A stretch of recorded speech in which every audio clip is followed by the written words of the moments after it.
श्री असाउद्दीन ओवैसी। बहुत बहुत शुक्रिया सर।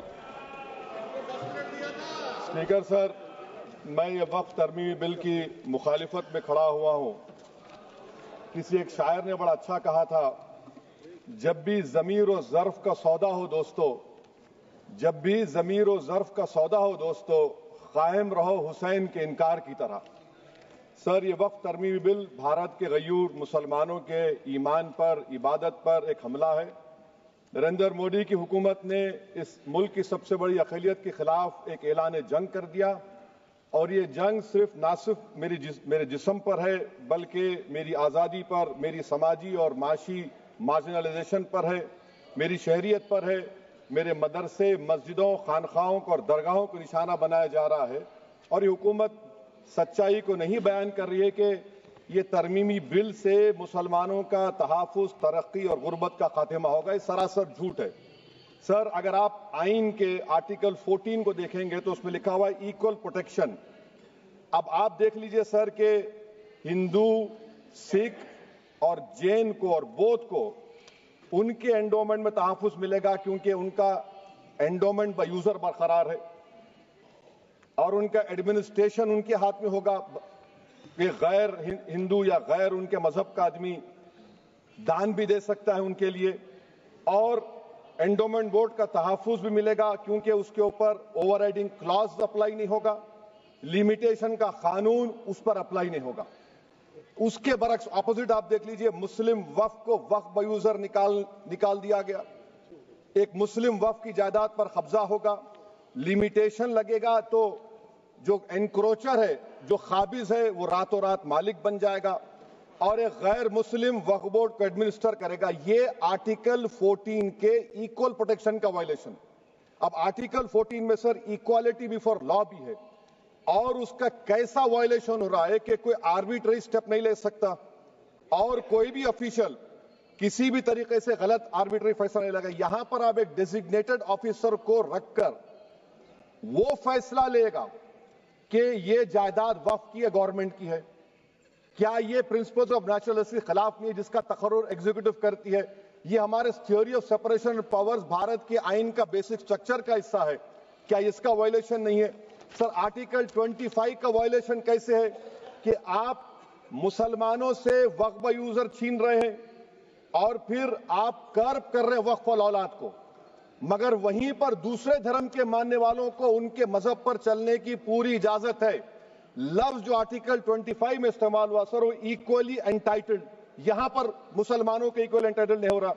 अभी हम गृह मंत्री का, वजीर दाखिला का यहां पर उनका हमने तकरीर सुनी, यहां पर वो ये कहते हैं, वजीर दाखिला, शायद वो कटमुल्ला की जबान ना कह दें, वजीर दाखिला कहने पर वजीर दाखिला ने अपने बयान में कहा कि बोर्ड और काउंसिल जो होगा वो माने वक्फ इस्लाम से अलग है। सर, अगर ये बात सच है आपकी, तो फिर आपको एक कानून बनाने की जरूरत ही नहीं है। आप एक नॉन स्टैट्यूटरी बॉडी बना दीजिए। ये जो कानून बन रहा है ना सर, ये आर्टिकल 26 इसका सोर्स है, और आर्टिकल 26 जब इसका सोर्स है तो आर्टिकल 26 का ABCD क्या कहता है कि रिलीजियस डिनोमिनेशन को अपने मजहब के अफेयर्स खुद चलाना, मूवेबल इमूवेबल प्रॉपर्टी को लेना और एडमिनिस्टर करना। जब हिंदू धर्म को, बौद्ध धर्म को, सिखों को यह राइट दिया गया है, तो आप कैसे मुसलमानों से छीन रहे हैं? तो ये आर्टिकल 26 का ग्रेव वायलेशन है। तो सर, अब वक्फ बाय यूजर का मामला देखिए, मिनिस्टर साहब ने कहा कि एंक्रोचमेंट हो रहा है, 17,000 एंक्रोचमेंट हुए हैं। तो यही नरेंद्र मोदी की हुकूमत ने 2014 में उस वक्त के मंत्री ने एक Waqf properties eviction of unauthorised occupants bill को इंट्रोड्यूस किया। आपने विड्रॉ कर लिया 2024 में उसको। क्यों विड्रॉ किया सर आपने? जब आप मान रहे थे कि एंक्रोचमेंट हो रहा है तो आपने बिल को विड्रॉ कर लिया। अच्छा सर, अब वक्फ बाय यूजर को आपने निकाल दिया, माने कंडीशन क्या लगाए कि अगर उसमें डिस्प्यूट होगा और गवर्नमेंट प्रॉपर्टी होगी। सर, डिस्प्यूट तो है। मिसाल के तौर पर मोहिबुल्लाह साहब जिस मस्जिद के इमाम है, पार्लियामेंट के सामने मस्जिद है सर, 123 प्रॉपर्टीज में मस्जिद है, डिस्प्यूट चल रहा है, कल कलेक्टर या डिस्ट्रिक्ट ऑफिसर बोलेगा कि भाई साहब ये गवर्नमेंट प्रॉपर्टी है, स्टिकर लगा दिया जाएगा, मस्जिद बंद गवर्नमेंट प्रॉपर्टी हो गई, होगी ना सर? अब ये बताइए, आप जब से यहां पर पूरे बीजेपी रूलिंग पार्टी हमको ज्ञान दे रहे हैं कुछ नहीं होगा, कुछ नहीं होगा, मैं दलील के साथ बता रहा हूं आपको। ये मस्जिद दिल्ली गवर्नमेंट बोलती हमारी है, वक्फ दिल्ली वक्फ बोलता हमारी है, तो सर वक्फ बाय यूजर, अगर मैं अपनी गवर्नमेंट के खिलाफ वक्फ बोर्ड वक्फ बाय यूजर इस्तेमाल नहीं करेगा तो क्या है सर? अच्छा, ये अमेंडमेंट जब हो जाएगा तो मुझे कहने दीजिए सर, सिर्फ प्राचीन मंदिरों की इबादत होगी, मस्जिदों की नहीं होगी। अब सर आप आ जाइए, अगर डिस्प्यूट मेरा एंशिएंट मॉन्यूमेंट से वक्फ का, एक मिसाल दे रहा हूं, दिल्ली में 172 वक्फ प्रॉपर्टीज एएसआई कंट्रोल में है, मैं तो हार ही गया वो, क्योंकि मेरे पास डॉक्यूमेंट नहीं है। आप कह रहे हैं कि डॉक्यूमेंट चढ़ाओ, अगर मेरा गवर्नमेंट से डिस्प्यूट चल रहा है मैं तो क्लेम ही नहीं कर सकता, क्योंकि आप जज बनेंगे, आप ही फैसला करेंगे, और जब तक आप फैसला नहीं करते वो वक्फ की प्रॉपर्टी नहीं होगी, वो प्रोविजन डाल दिया आपने। अच्छा, अगर मेरा डिस्प्यूट एनक्रोचर से होगा सर, तो एनक्रोचर में तो आपने तो 107 को डिलीट कर दिया, आप रातों रात खाबिज को, एनक्रोचर को मालिक बना रहे हैं। सर मैं ये पूछना चाहता हूं आपके जरिए हुकूमत से, एक मुंबई में एक बहुत बड़े दौलतमंद है, खोजा बरादरी का यतीम खाना था, उन्होंने 2004 या 5 में 22 करोड़ में खरीद लिया। वो केस सुप्रीम कोर्ट में कि आप उनको मालिक बनाना चाहती है लिमिटेशन एक्ट अप्लाई करके, हमको बताइए, हम जानना चाह रहे हैं। और सच्चर कमेटी ने सर 2007 में कहा कि दिल्ली के 123 प्रॉपर्टीज की मार्केट वैल्यू 6000 करोड़ की। आज हम 2025 में आ गए, क्यों आप उन प्रॉपर्टीज के खिलाफ पड़े हुए? 1976 में उस वक्त के वजीर आजम इंदिरा गांधी लेटर लिखा, इसको आप दे दीजिए, मगर आप उसको मानने को तैयार नहीं है। तो सर और एक जो झूठ फैलाया जा रहा है, management empowerment efficient development, sir this bill takes any management from the hands of Muslims, disempowers the waqf in comparison to any other stakeholder, takes away the efficiency of administration and hampers development. Waqf disempowerment in the name of efficiency, inefficiency is being created. The progress of development from pre-independence till today is sought to be destroyed. Sir अभी हमारे home minister साहब ने फजल पुकाया case का जिक्र किया। Sir मैं आपसे गुजारिश करूंगा कि होम मिनिस्टर जरा अच्छे लोगों को रखकर इंफॉर्मेशन ले, फजल पुकाया का ऑबिटर क्या है? इट इज ऑबिटर, वो रेशो डेसिडेंडाई नहीं है जो आपने कहा है।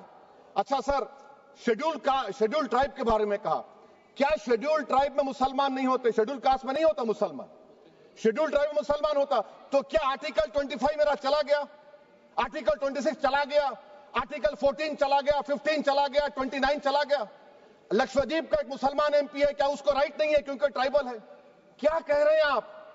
इस ऐवान को क्यों गुमराह कर रहे हैं आप शेड्यूल ट्राइब के नाम पर?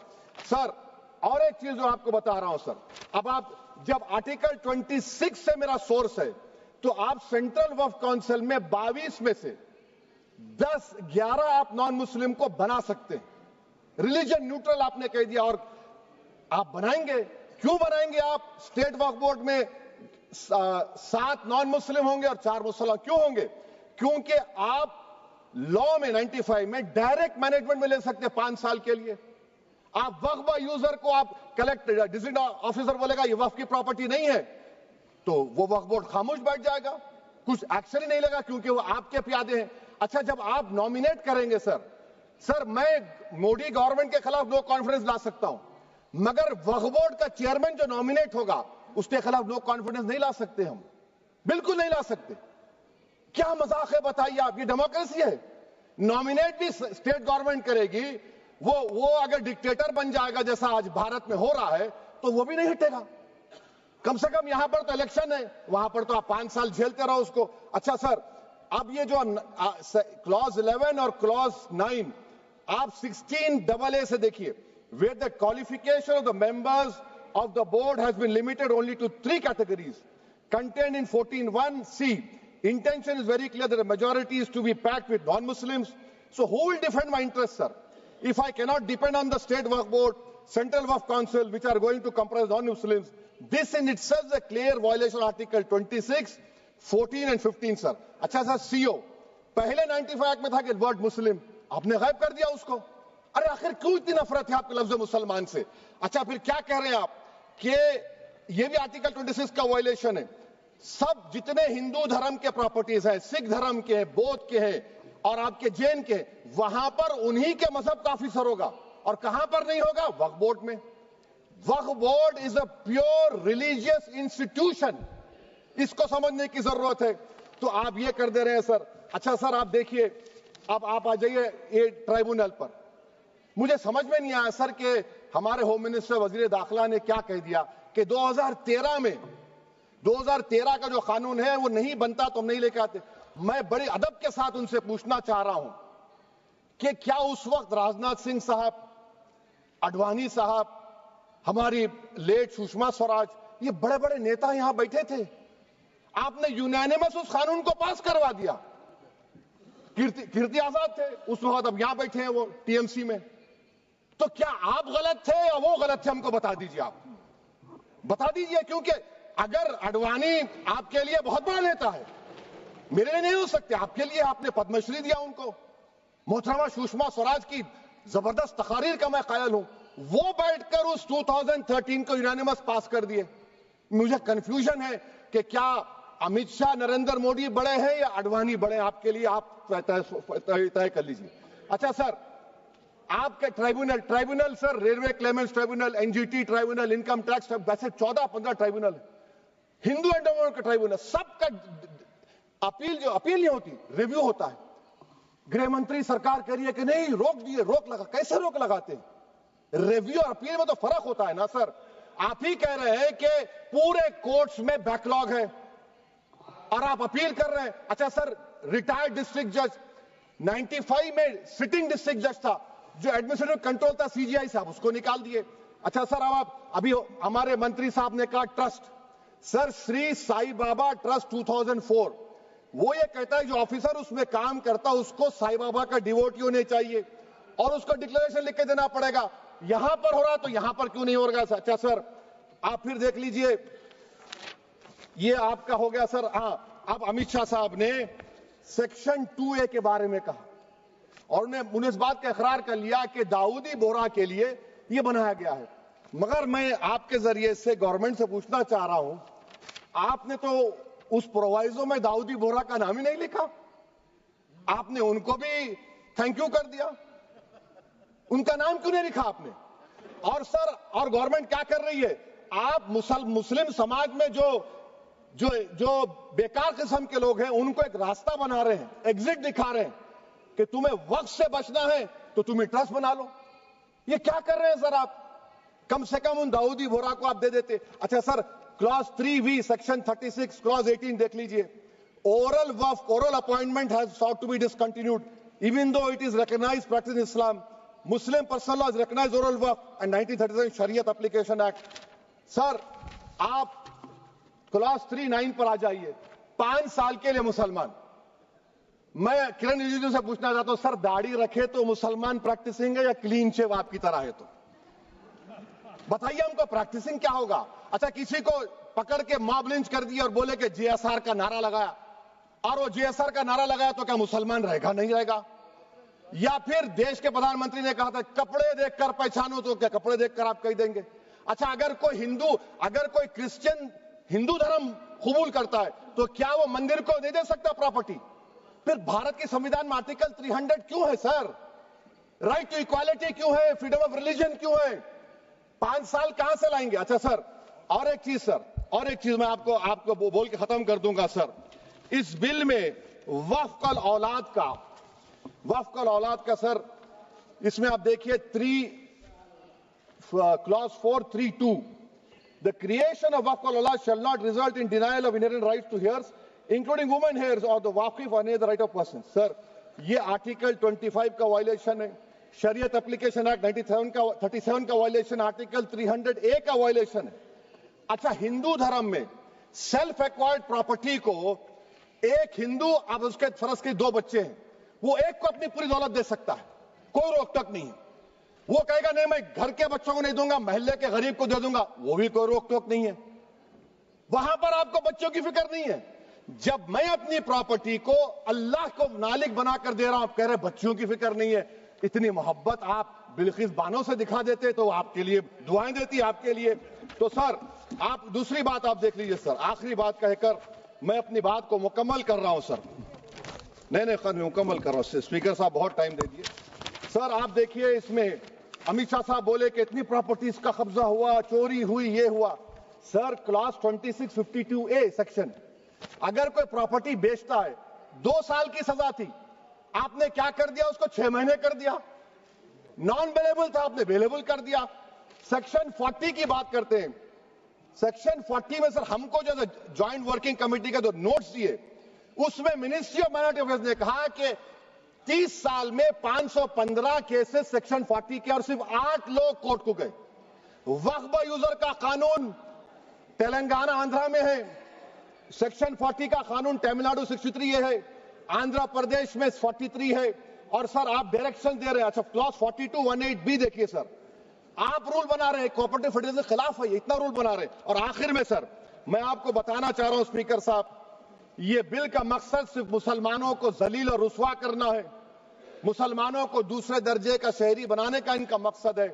सर अगर आप हिस्ट्री को पढ़ेंगे तो महात्मा गांधी उस वक्त के व्हाइट अफ्रीका में सफेद फार्म अफ्रीका के कानून को महात्मा गांधी ने कहा था कि ये मेरा कॉन्शियंस इसको मानता नहीं है, मैं इस कानून को कबूल नहीं करता हूं। तो महात्मा गांधी ने क्या किया, उन्होंने उस कानून को फाड़ दिया। तो मैं गांधी की तरह इस कानून को फाड़ता हूं। ये अनकॉन्स्टिट्यूशनल है सर।